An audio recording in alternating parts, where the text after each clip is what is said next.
안녕하세요. 안종철 목사입니다.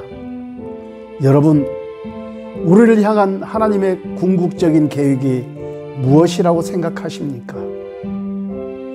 하나님의 계획은 우리가 그리스도의 형상을 담는 것이 아닐까요? 지상에서의 예수님의 사명과 우리의 사명은 같다고 봅니다. 그것은 보이지 않는 하나님을 세상 속에 볼 수 있고 만질 수 있고 느껴지게 하며 하나님과 함께 사는 것이 예수님의 사명이고 또한 우리의 사명인 것입니다. 예수님이 인간의 몸을 입으시고 이 땅에 오신 것은 보이지 않는 하나님을 볼 수 있게 하고 나타내기 위해서 오신 것입니다. 교회와 그리스도인들은 예수님이 하셨던 바로 그 일을 해야 하지 않을까요? 우리 그리스도인들은 보이지 않는 하나님을 세상에 나타내고 보이고 천국의 실제를 이 땅에 펼쳐 보이는 바로 그 일을 해야 하는 것입니다. 제가 얼마 전에 유튜브 영상에서 20세기의 강력한 치유사역자요 영성가인 잔지 레이크의 간증을 말씀드렸습니다. 잔지 레이크는 1910년 남아프리카 공화국에 전염병이 퍼져 그 나라 인구의 4분의 1이 사망했을 때 그는 죽음을 무릅쓰고 집집마다 들어가 죽은 사람들을 끌어내어 파묻는 일을 했습니다.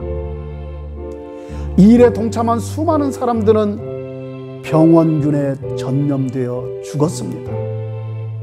그러나 잔지 레이크는 끄덕도 없었습니다. 잔지 레이크가 병원균에 걸리지 않는 것을 보고 놀란 의사가 그에게 이렇게 질문합니다.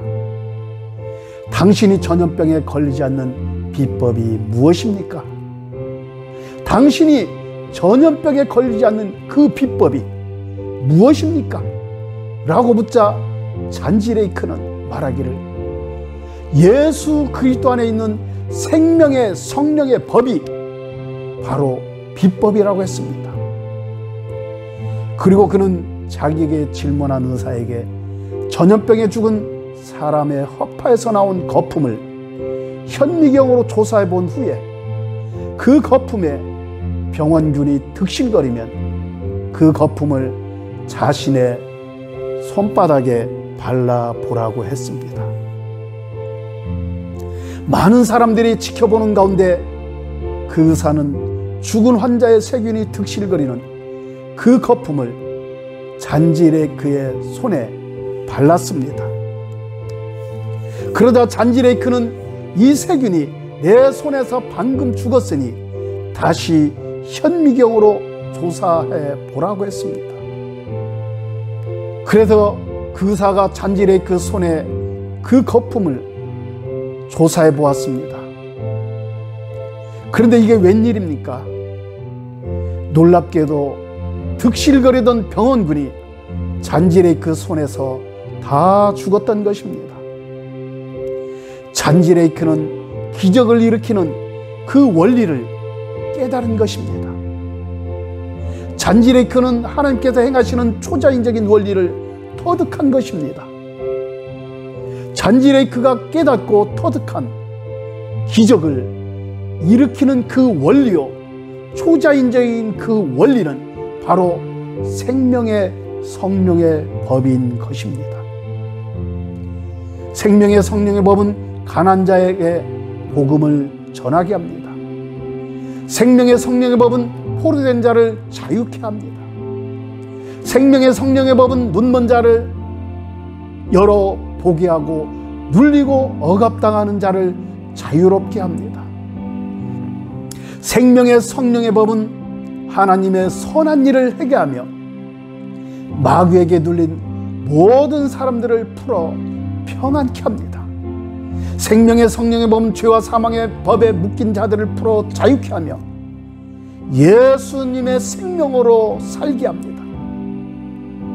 생명의 성령의 법은 초자연적인 능력의 근원이자 기적의 시발점이요 기적을 일으키는 원리인 것입니다. 여러분, 우리 기독교는 예수님의 생명으로 거듭난 초자연적 생명 그 자체가 아닐까요? 세상이 감당할 수 없는 능력에 대한 모든 단어들이 기독교 안에 다 있습니다. 만일 사역자에게 성령님이 안 계신다면 그 사역자는 사역할 아무것도 가진 것이 없는 빈 털털이라고 저는 그렇게 생각합니다.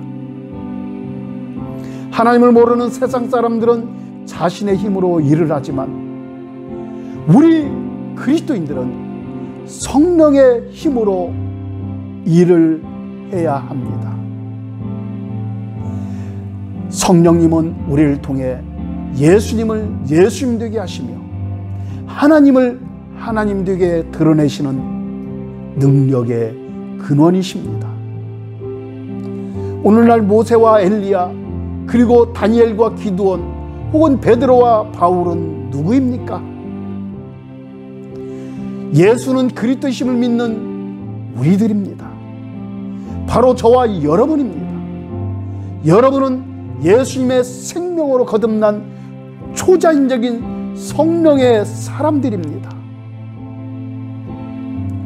우리가 생명의 성령의 법을 지키고 생명의 성령의 법을 이 땅에 풀어놓을 때 우리를 통해 기적은 상식이 되고 일상이 되는 초자연적인 일들이 계속해서 일어날 것입니다.